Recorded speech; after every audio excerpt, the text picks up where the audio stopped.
Halo semuanya, selamat datang di channel saya. Sebelum kita mulai pembahasan pada hari ini, alangkah baiknya saya akan memperkenalkan diri saya dulu.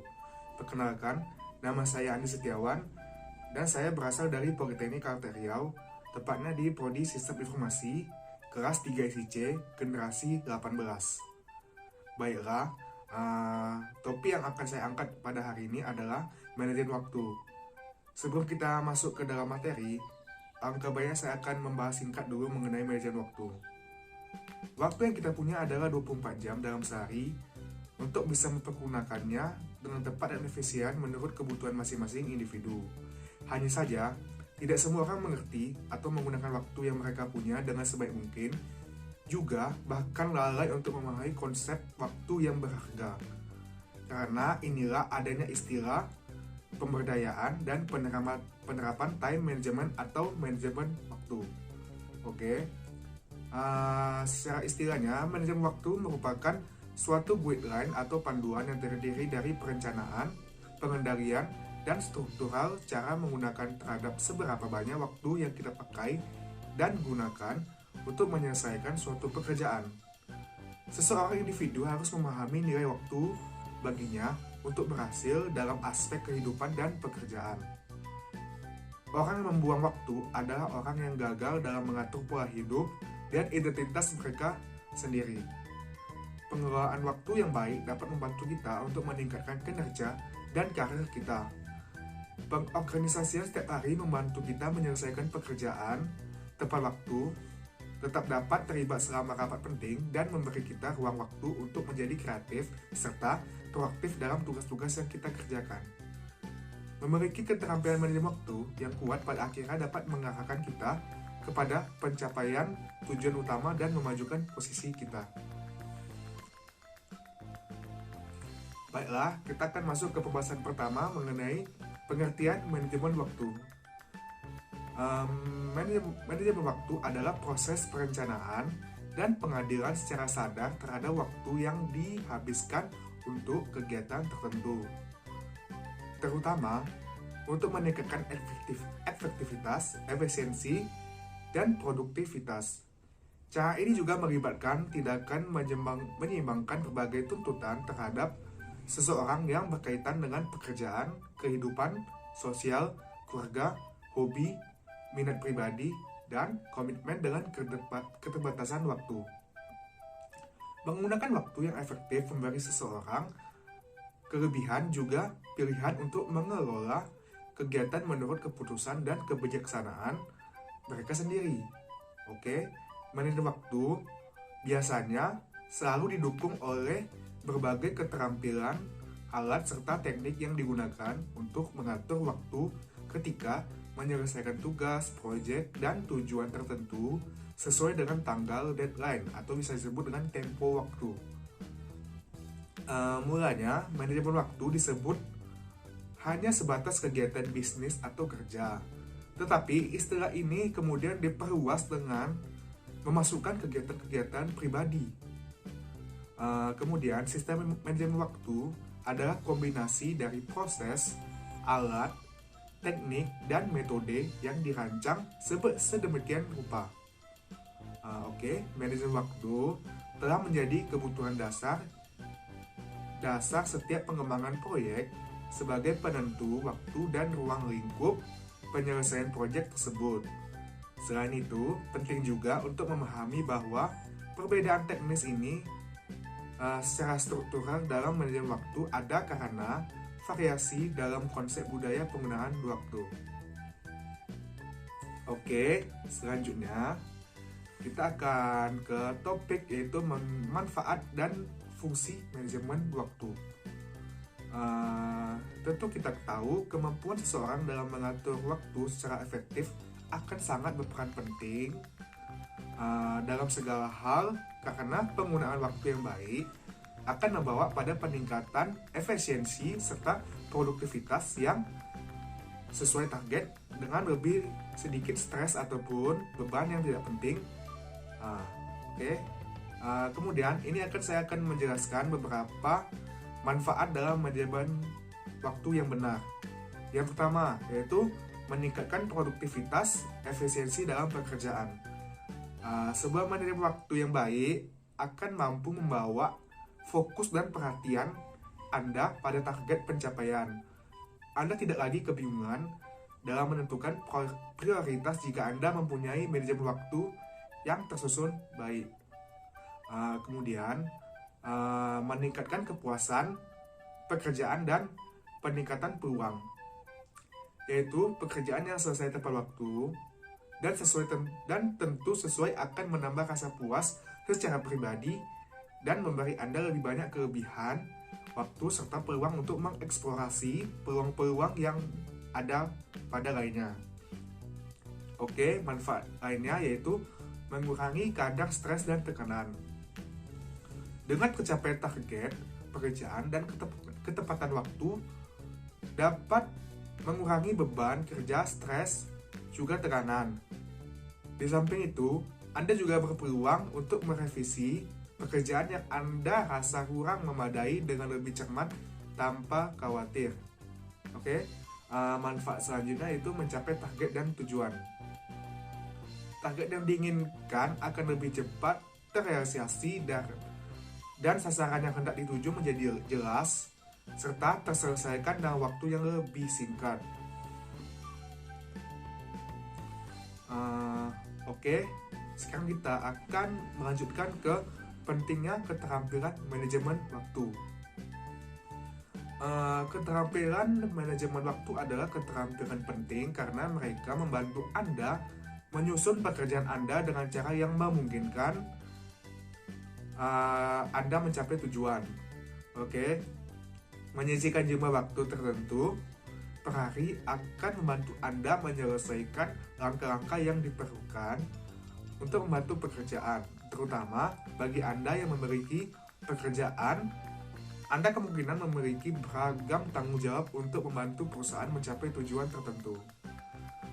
Mempertahankan agenda di kalender Anda seperti rapat dan tugas diperlukan untuk menjadi sukses dalam peran Anda.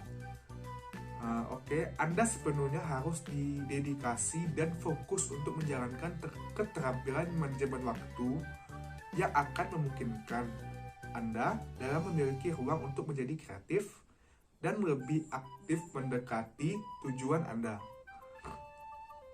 Ketika Anda memiliki waktu tertentu yang disisihkan untuk menyelesaikan tugas-tugas Anda juga dapat menyediakan waktu untuk memikirkan gambaran besar untuk diri Anda dan perusahaan Anda. Selanjutnya kita akan masuk ke keterampilan manajemen waktu. Ada beberapa tahap, yaitu beberapa keterampilan manajemen waktu yang penting. Kita akan membahasnya. Yang pertama ada pengorganisasian, yaitu pengorganisasian adalah tetap teratur dapat membantu Anda mempertahankan gambaran yang jelas tentang apa saja yang perlu Anda selesaikan dan kapan. Kemudian, menjadi terorganisir dengan baik bisa berarti mempertahankan penggunaan kalender, jadwal yang konsisten. Dengan begini, Anda dapat menemukan dokumen-dokumen yang diperlukan dengan mudah, memiliki lingkungan yang rapi dan membuat catatan yang terperinci dan serta menjadi rajin juga disiplin. Keterampilan selanjutnya adalah prioritas. Di prioritas, menilai setiap tanggung jawab Anda dapat membuat jadwal prioritasnya adalah kunci untuk menjadi manajemen waktu yang baik. Ada banyak cara untuk memprioritaskan apa yang perlu Anda capai. Anda mungkin memutuskan untuk menyelesaikan pekerjaan yang cepat, mudah, dan sederhana, kemudian diikuti oleh pekerjaan yang lebih lama dan menuntut ketelitian yang lebih tinggi, atau Anda dapat memprioritaskan tugas Anda mulai dengan yang paling memakan waktu dan kombinasi keduanya. Keterampilan selanjutnya yaitu menentukan tujuan. Menetapkan tujuan adalah langkah pertama untuk menjadi manajemen waktu yang baik. Penetapan tujuan memungkinkan Anda untuk memahami tujuan yang Anda dengan jelas dan apa yang harus Anda prioritaskan untuk mencapainya. Kemudian di keterampilan selanjutnya adalah komunikasi.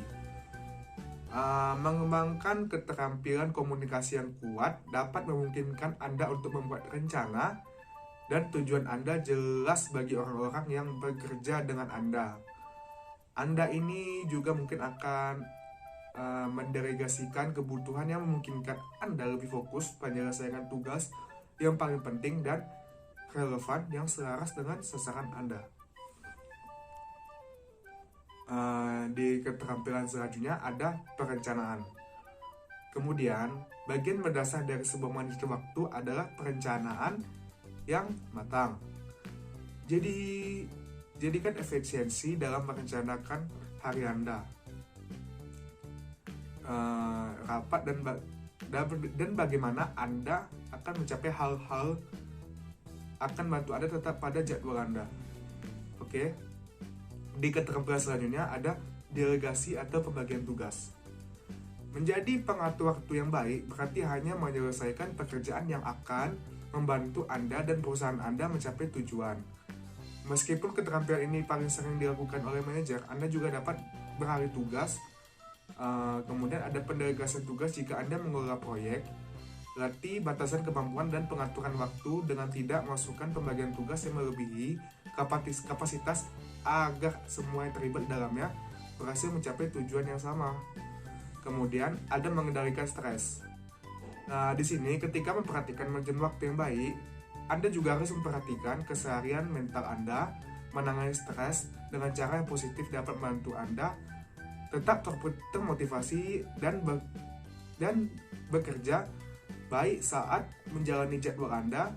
Kemudian banyak cara yang bisa Anda lakukan untuk mengistirahatkan pikiran dan tubuh Anda, karena tubuh dan pikiran yang sehat akan membantu Anda dalam mengerjakan pekerjaan Anda. Meluangkan waktu untuk mengembangkan masing-masing keterampilan ini akan membantu Anda mengatur pekerjaan sehari-hari Anda, baik bagi Anda yang sedang menjalankan pekerjaan, mencari pekerjaan, atau mencoba mengembangkan potensi juga kompetensi baru. Kemudian di sini kita akan bahas mengenai cara meningkatkan kemampuan manajemen waktu. Kemudian di sini saya menjelaskan mengikuti dan mengerjakan keterampilan manajemen waktu dapat membantu seseorang pekerja menjadi karyawan yang lebih baik dan membuat rekam jejak karir Anda lebih terbuka lebar. Kemudian di sini saya akan menjelaskan beberapa cara untuk membantu Anda meningkatkan kemampuan dan keterampilan manajemen waktu. Yang pertama adalah tetapkan tujuan jangka panjang dan jangka pendek. Memperhatikan penetapan tujuan secara teratur dapat membantu Anda memahami dengan jelas apa yang perlu Anda capai untuk mencapai hasil tertentu. Untuk mencapai sasaran jangka panjang yang lebih besar, identifikasi sasaran pencapaian yang lebih kecil di sepanjang jalan. Misalnya, jika Anda memiliki tujuan untuk dipromosikan dalam waktu 6 bulan, maka Anda mungkin perlu menetapkan tujuan yang lebih kecil untuk meningkatkan keterampilan tertentu. Sasaran Anda harus spesifik, terukur, dapat dicapai, relevan, dan berbasis waktu. Oke, selanjutnya adalah atur penggunaan jadwal di agenda kalender. Sisir waktu untuk menyelesaikan tugas paling utama dan terdepan dalam daftar Anda adalah penting untuk mengatur waktu Anda. Anda dapat mempertimbangkan metode memblokir kurun waktu tertentu di kalender Anda secara teratur sehingga Anda dijamin dapat memiliki waktu dalam jadwal Anda tersebut tanpa gangguan atau pertemuan. Oke, selanjutnya ada menempatkan pekerjaan utama lebih dulu. Prioritas adalah sebuah keterampilan yang sulit tetapi akan menjadi lebih mudah dengan latihan yang konsisten, dan Anda dapat memperhatikan keterampilan prioritas tersebut yang dengan membuat daftar-daftar apa saja sih yang termasuk dalam desk job yang harus Anda lakukan. Kemudian menulis atau mengetik semua yang perlu Anda lakukan dapat membantu Anda memprioritaskan tugas-tugas yang paling mendesak atau mudah untuk dilakukan.